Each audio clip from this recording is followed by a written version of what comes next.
Hello and welcome to this tutorial where I'm going to have a look at Steam Basic and Steam Advanced, which are a couple of very customizable particle effects that were added during the Cursed Galleons Battle Pass. So these two particle effects offer creators the opportunity to really tweak what the Steam looks like. And that Steam doesn't necessarily have to be just Steam, as you'll see when we explore them. Now I'm going to focus on Steam Advanced. Steam Basic has many of the same properties, but the Steam Advanced has those properties plus a whole bunch more, and it's worth us digging into what all of those things do so that when you come to play around with it, you can find the effects that you want and you get a bit of a grasp on how it's working as well. So to find Steam Basic and Steam Advanced, it's pretty straightforward. I can open the library, go to the Effects tab, and then look in here for Steam Basic and Steam Advanced.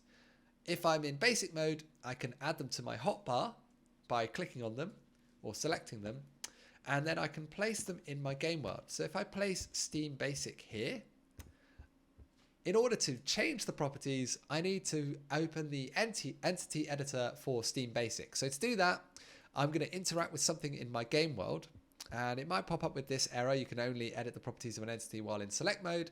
That's because I'm still on entity placement mode. So press escape and then E to interact, and then it's opened up my entity editor. If I look in the world tree, I can find Steam Basic. And if I go back to the entity editor, I can now start to change some of the properties of Steam Basic. So here we can see we've got a few simple properties within Steam Basic that we can tweak and change. We've got the color, alpha, and emissive. So the color is the color of these particles. I want them to be red, so let's change them to be red.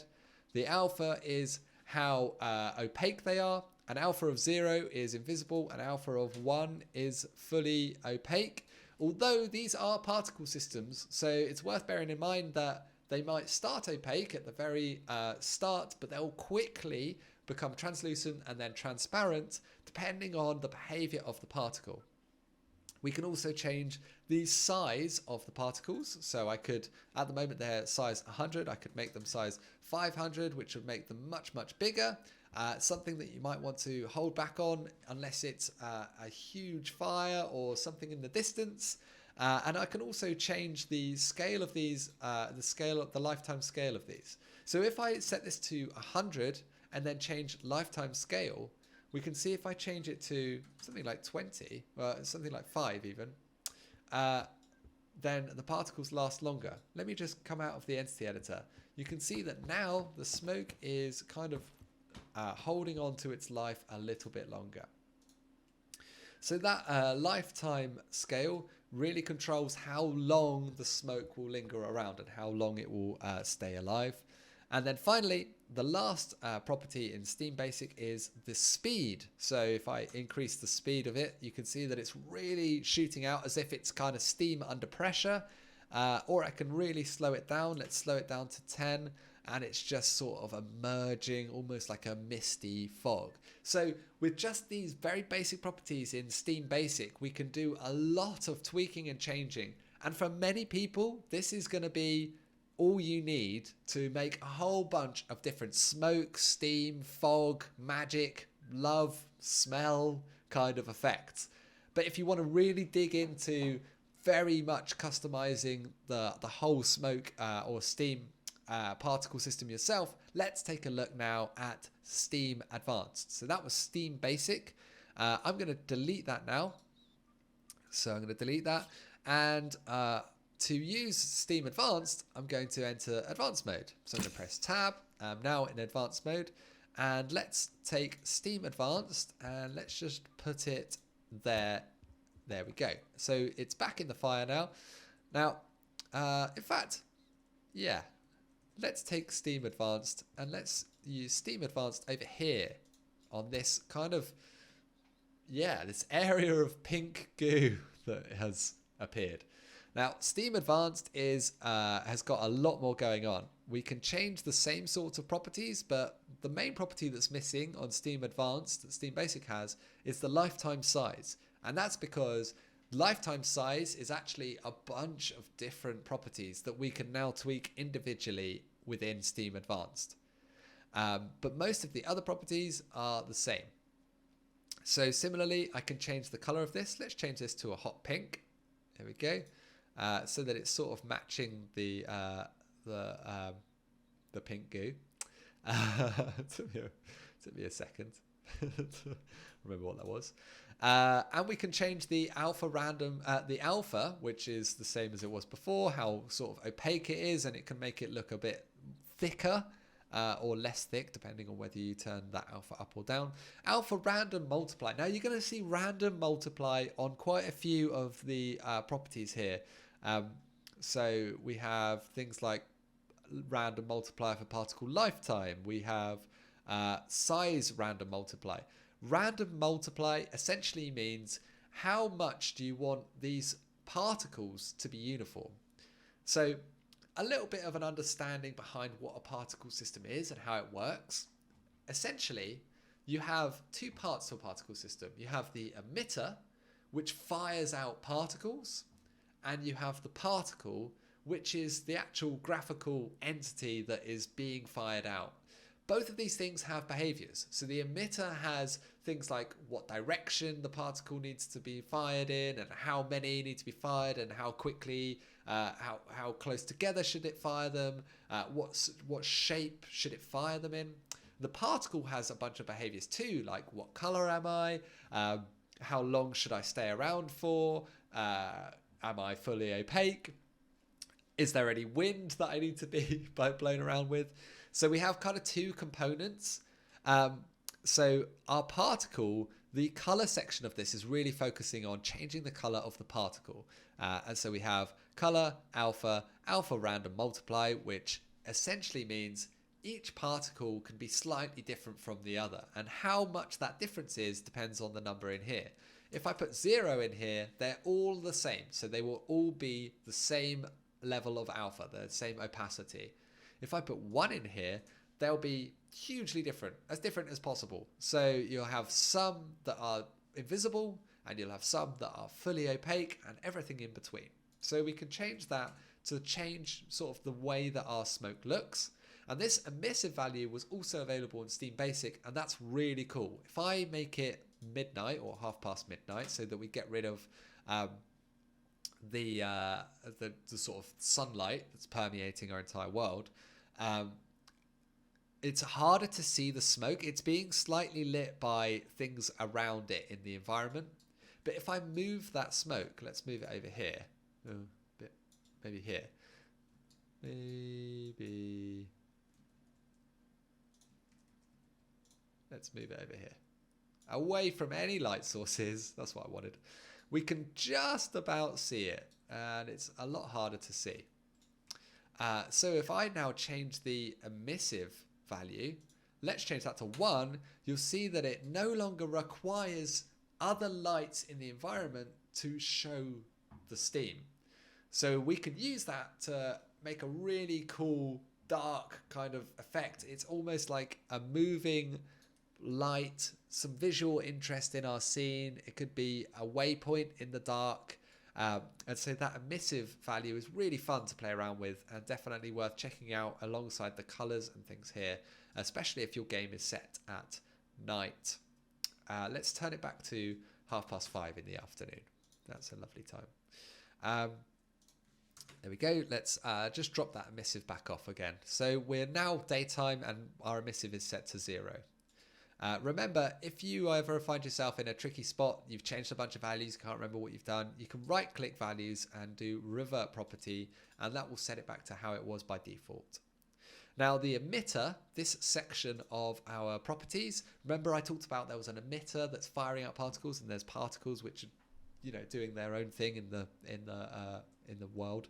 The emitter, these two values, emitter radius and emitter height, change how wide we're going to emit from. So I've got quite a large area I'd like to emit from here. So I could change this to be something like 150. And now there's almost like a radius around the emitter. Let's just move that here. There's a radius where particles will be spawned anywhere within that radius. Notice though that it's also only at that one level. So if I like, I can move it down to this level and I can change the emitter height to be something like 50. And now the things, smoke particles will be being spawned anywhere from the bottom, which is where the emitter is, up to 50 units above that. So imagine a big column and smoke is being smoke particles will be spawned anywhere within there, and then they will just behave like smoke from that point onwards. So that's quite a useful feature to play around with, is to tweak and change the emitter radius and emitter height. In the basic properties, it's really about the kind of the spawn rate and things like that. Let's go into that. So spawn rate is how many particles we should be spawning. So 3 is the standard value, but if I set that to 20, that means that lots of particles will be being spawned at any one time. And if I set that to 1, obviously less particles. Be really careful with that value, because the higher that value, the more computationally expensive your particle is. If you go around and you turn all of your particle emitters to spawn rate 20, it will look lush and your game will be broken because it will essentially just take up all of the processing power of your players' computers, just rendering this awesome looking smoke and leaving nothing for the gameplay and the other things that you've got going on. So just be really careful with setting that spawn rate too high. What can you achieve with the lowest amount is always my go-to. So what's the least amount that will still pull off the same sort of effect and give the essence of what I'm going for. So I think even 3, even for this wider thing, it still looks quite cool. Even though I've got a large area that smoke is being emitted from, it still looks great at spawn rate 3.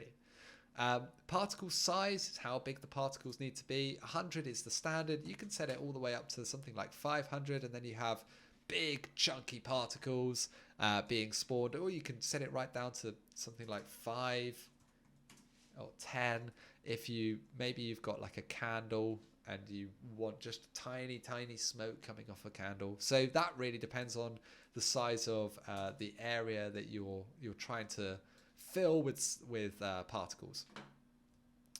Particle size random multiply, how much you want the particles to behave similar to each other. We've also got lifetime, so how long do you want each particle to hang around for? If I increase this, let's change this to 10 seconds. I think it tops out at 20. You'll see that it starts to build almost like an ethereal smoke, and that will just hang in the air. So those particles are staying alive for 10 seconds. 1.6 is the default. Again, something that you want to consider computation versus whether it's really necessary, what you need to do to just get the effect. And we can randomize that from particle to particle too. And now on to the movement part of this particle system. So this is really like determining the behavior of the particle once it's fired from the emitter. So we've got rotation. So let's just set that to minus 180 on both of these min and max. And you can see exactly what that's doing, spinning the particles round. If I wanted to, and so this is a min and this is a max, so they'll randomize between these two values. If I wanted, I could set it all to sort of one direction, which is quite a cool effect to have, like almost like the wind is blowing it, or like it's coming out of something, churning out from the side of something. I don't know.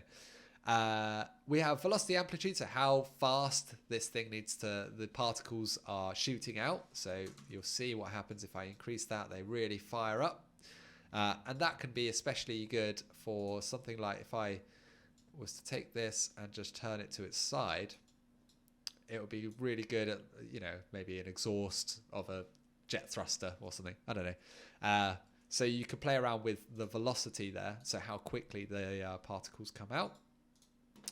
Similarly, we've got velocity direction. So whilst velocity amplitude is how fast they go, velocity direction is which direction they go.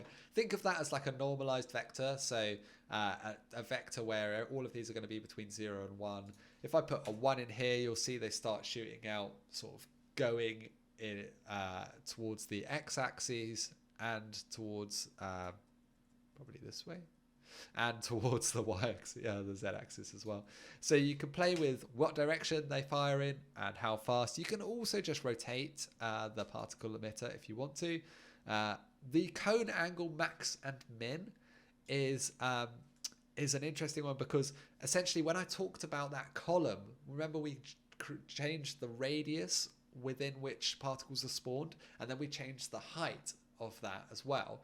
The velocity max and min are really the velocity cone angle max and min are really sort of what direction they're going to be fired from. So let me give you an example. If I change that to these both to 180, you'll see that they kind of fire out.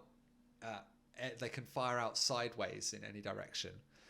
Whereas if I set the min to be something like 20, or set the min to be something like 20 here, they could fire in central or out. And so how wide you want to shoot your particles out, or how narrow you want to shoot them out from that column, is what the velocity cone is. Force amplitude, that's an interesting one. So force amplitude and force direction is essentially, do you want it to look like there's wind? If I wanted to, I could set force amplitude to 100, and you'll see that the smoke looks like it's being blown in the direction of the x-axis, because force direction has got a 1 on the x-axis. So I can change force amplitude, and it changes how much it's being pushed once it's been once a particle has been emitted, how much it gets pushed around by an invisible force, and force direction, which direction to push it. And finally, air friction, which is really fun as well. So let's just revert these ones back to how they were. And if I change the particle lifetime, this is the best way to have a look at air friction. So let's make our particles last 20 seconds, and let's amp up the alpha so they're really clear. And you'll see they sort of hang around the air around here. If I change the air friction, the lower this number, the less the particles will hang around, and the more they will just keep traveling up. So how much friction should these particles have? 0 is no friction, so they can just pass up through the top, or 0.75 or even 1, they'll start to really hang around essentially where they're spawned. And hey, we've got some kind of smoke, fog, mist thing, and that's looking pretty close. I'm happy with that. That's looking close to how I'd love it to look. Yeah. I just have to be a little bit more careful about some of the values and making sure that it's performant. But hey, that is Steam Advanced and Steam Basic. Now, whilst I've been talking about how you can change all of these values in the entity editor, they are also accessible in scripts as well. So you can change any of these if you're affecting Steam Advanced. So the way we do that, let's get up the Crayta API.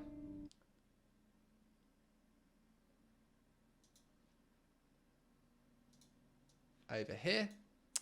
And if we go to find the effect, and in effect we can see we've got asset properties. So to get hold of that, it'll be something like self get entity dot asset properties, and then let's go back into our game.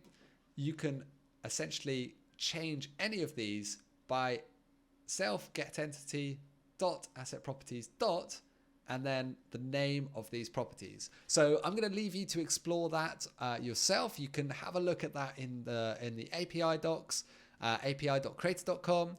And if you get stuck or have any questions or need any more help, don't hesitate to jump onto our Discord, discord.gg/Crayta, and ask questions. You can ask anything in the Ask Anything channel. Also join our Facebook group, where you can essentially ask questions there if you're in Facebook and you're on that platform. That's another way that you can get in touch with members of the community. Everyone's really friendly, everyone looks after each other, so it's a great place to learn how to make games and without fear of judgment or anything like that. Make sure that you like this video if you found it helpful, and subscribe to our YouTube channel, as we'll be producing more tutorials, and we have regular live streams as well all week. So don't hesitate to check those out. Jump in when AJ's playing some games, and I really look forward to seeing you and playing your games in Crayta.